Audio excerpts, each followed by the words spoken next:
What's up, everybody? This is Highwind, and this is my March pickups video. At the very end, I'm going to do the 2 digital games I picked up over Steam. For now, we'll just start with the physicals. It's a little hodgepodge of things. So we'll start out with the couple PC games I found.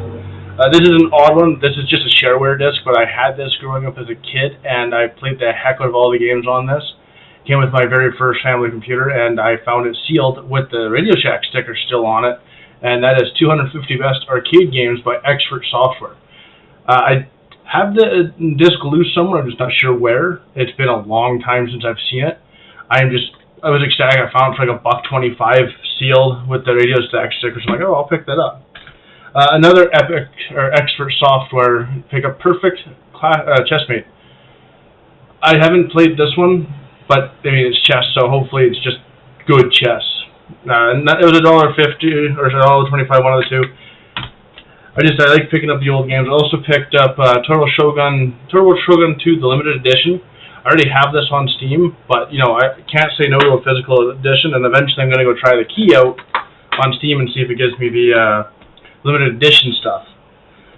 Now we have a DS game, personal walking trainer.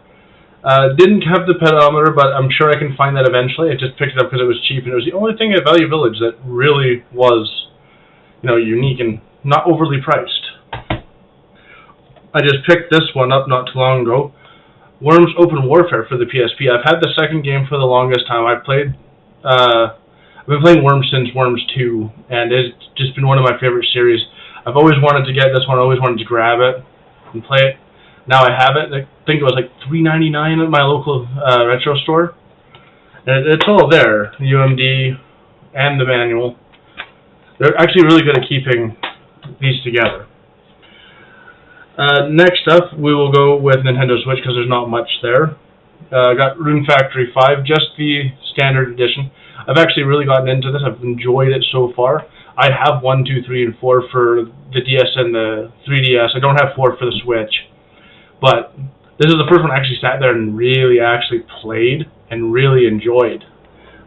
I'm hoping that I can go back and play the other ones. Subnautica and Subnautica Below Zero. I've played both of these on PC. I finished Subnautica on PC, but not Below Zero. But it's one of those games that's going to become very obscure very quick. I'm already noticing that people are charging an arm and a leg for this, so I picked it up when it was, I think I spent like $50 on it. And both games are well worth it. They're fun, they're entertaining, and the Switch doesn't have enough games, like enough survival games like this. Sure, you got Ark or Pick Ark, but they're not as good as these. And last on Switch is Triangle Strategy. I don't know why they kept the name Triangle Strategy. They could have just threw Final Fantasy on here and called it Final Fantasy Tactics S or something like that, and it would have sold. Like that, everybody's waiting for that to come out, where they keep throwing shit out like this, but still, very enjoyable. I've only played it for about maybe 2-3 hours, done 2 or 3 battles, and it's exactly what you think it is. It's exactly like what Tactics Advanced or even A2 would have been like. And then next up is a small stack of PS2 games that I picked up. I'm really trying to ramp up this collection here.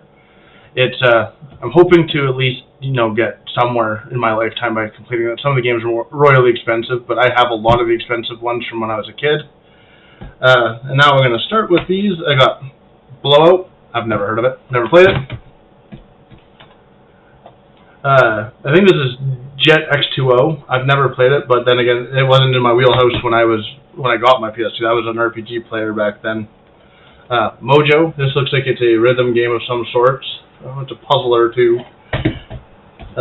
One of my white whales for PC that I ended up getting for PS2 was the Opera of No One Lives Forever. I got this for like $10. I saw it, like I have to have that right away, just because the PC version, unless you're downloading it, like pirating it, it's hard to find. Rayman Arena, didn't even know that existed. Starsky and Hutch. I don't remember playing this. I remember seeing the movie and not liking the movie, but I mean, I want a complete game collection, so I gotta get it eventually. George of the Jungle: Search for the Secret. I loved George of the Jungle, both the movies and even the little animated cartoon that came out well after that. So I might actually give that one a try one of these days. Baldur's Gate Dark Alliance. This is a greatest hits version, and it's also missing the manual, but it still has its blockbuster stuff on it, which is great. I think this is actually fully on there. Actually, looks like it is fully on there. I do have this for the Switch. Just again, gotta pick it up when I see it. I hope to one day get the black label, but I'm not too picky at this moment. The Scorpion King. I just picked it up because it's The Rock and it's another PS2 game I need. I've never played it. And the last two games that are noteworthy, at least for, when it comes to PC, are Shadow Warrior 3, which I pre-ordered back in I think February, and then played basically all day on launch day, finished it, and just loved it. It's not as good as like the first game. Way better than the second game because I didn't like the Borderlands 2 or the Borderlands aspect of the second games. It wasn't as good as it could have been.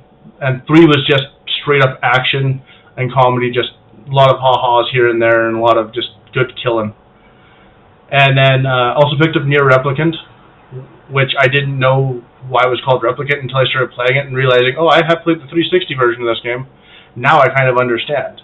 It's the second game, or it's the first game in the second game's engine with a replicant character, because I don't think anybody really cared about that first character. Like the original British version of it. I think everybody likes the Japanese aspect more than the medieval British style. But that is all I've picked up for March. Hope to see you guys all again at the end of April. Bye for now.